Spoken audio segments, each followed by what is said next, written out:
Hello and welcome.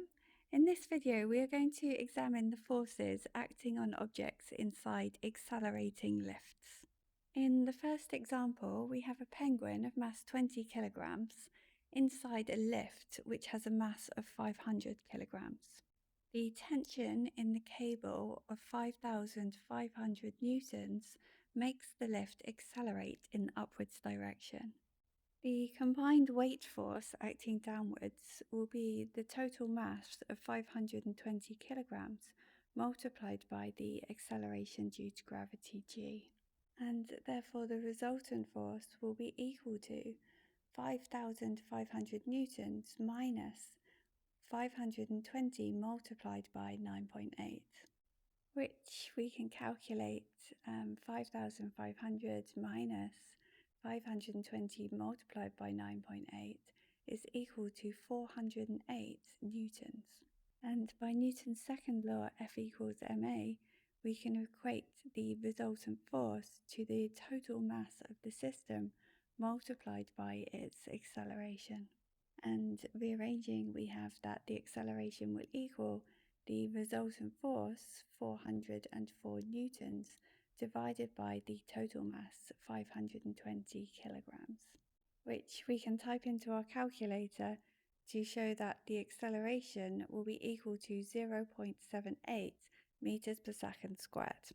Once we know the acceleration of the system, we can then examine the reaction forces acting on the objects inside the lift. And firstly, just to note that the reaction forces only exist when we have two surfaces which are pressed together. All matter is made of atoms, and surrounding every atom is a sphere of negatively charged electrons. When two pieces of matter are pressed together, there exist reaction forces, repulsion between the two surfaces. The reaction forces are equal and opposite, and note that these act on different objects. So returning to the example where we have the penguin of mass 20 kilograms inside the lift, which is accelerating upwards, the forces acting on the penguin itself are its weight, 20 kilograms multiplied by the acceleration due to gravity, and the reaction force from the floor of the lift pushing upwards against the penguin. The penguin and the lift are accelerating upwards with the same acceleration, and therefore via Newton's second law, F equals ma, we can calculate the resultant force acting on the penguin. The resultant force will equal the reaction minus the weight force, 20 multiplied by 9.8, and this will be equal to the mass of the penguin, 20 kilograms, multiplied by its acceleration, 0.78. We can rearrange this expression to make r the subject, where r will be equal to 20 multiplied by 9.8 plus 20 multiplied by 0.78. Typing this into our calculator, we have 20 multiplied by 9.8 plus 20 multiplied by the acceleration that we calculated above, 0.78, and this gives the reaction force acting on the penguin, which equals 212 newtons. We will now examine a slightly more complex example where we have two boxes stacked inside a lift. The top box has a mass of 20 kilograms and the lower box has a mass of 40 kilograms. The lift has a mass of 600 kilograms and the tension in the cable is equal to 7,500 newtons, and the lift is accelerating upwards. To examine the reaction forces acting on each of the boxes inside the lift, we first consider the forces acting on the system as a whole. And given that the lift is accelerating upwards, the resultant force on the entire system will be equal to the tension, 7,500 newtons, minus the weight force, 660, multiplied by the acceleration due to gravity, which we can type into our calculator to show that the resultant force acting upwards on the entire system is equal to 1,032 newtons. Once we know the resultant force via Newton's second law, we can calculate the acceleration of the system, where the acceleration is equal to the resultant force, 1,032 newtons divided by the total mass 660 kilograms. This gives an acceleration equal to 1.56 meters per second squared. Once we know the acceleration of the entire system, we can examine the forces acting on the individual bodies inside the lift. We will start with the upper box of mass 20 kilograms, which has a weight of 20 multiplied by the acceleration due to gravity, and the reaction force from the lower box pushing upwards, which we will denote capital R. The resultant force acting on this box will equal the reaction force minus the weight force, and this will equal the mass of the smaller box multiplied by its acceleration. Rearranging to make the reaction force the subject, we have that R is equal to 20 multiplied by the acceleration due to gravity plus 20 multiplied by the acceleration 1.56, as the boxes are accelerating with exactly the same acceleration as the lift itself. Typing this into our calculator, 20 multiplied by the acceleration due to gravity plus 20 multiplied by the acceleration which we calculated in the row above gives the reaction force on the smaller box, which is equal to 227 newtons.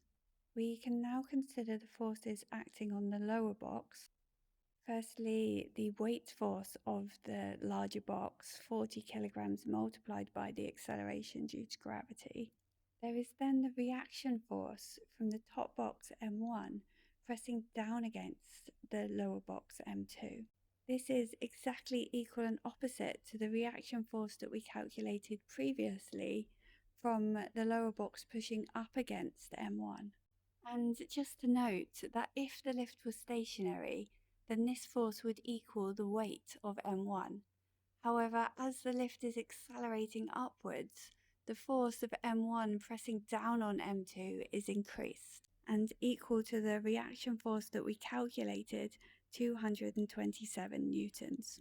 There is also a reaction force from the floor of the lift pushing upwards on mass M2, denoted R2 in the diagram, and therefore the resultant force will equal R2 minus R1 minus 40 multiplied by acceleration due to gravity g, and the resultant force will equal the mass of M2 multiplied by its acceleration, which is equal to the acceleration of the system. We can rearrange this to make R2 the subject, where R2 will equal the mass multiplied by the acceleration plus R1, which was equal to 227 newtons, plus the weight force, 40 multiplied by the acceleration due to gravity g. We can type this into our calculator. So we have 227 newtons plus the mass of the box, 40 kilograms multiplied by the acceleration, plus the weight of the box, 40 kilograms multiplied by the acceleration due to gravity. And this gives the reaction force R2, which is equal to 682 newtons. And for completion, we could prove that R2 is equal to 682 newtons by considering the forces acting on the lift itself. The mass of the lift is 600 kilograms, and the reaction force from the boxes pressing down against the lift is equal and opposite to the reaction force R2 that we have just calculated.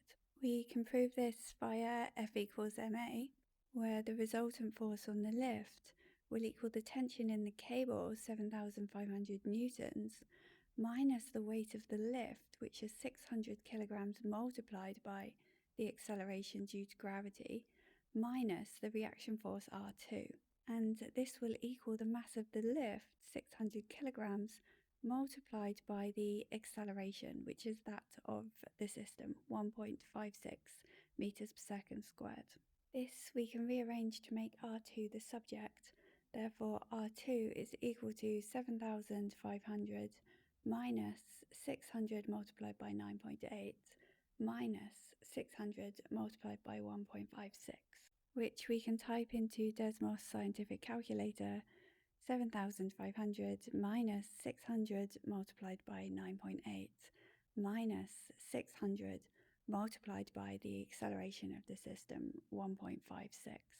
And this gives the reaction force of the boxes pressing down against the floor of the lift, which is equal to 682 newtons, which was exactly what we calculated previously.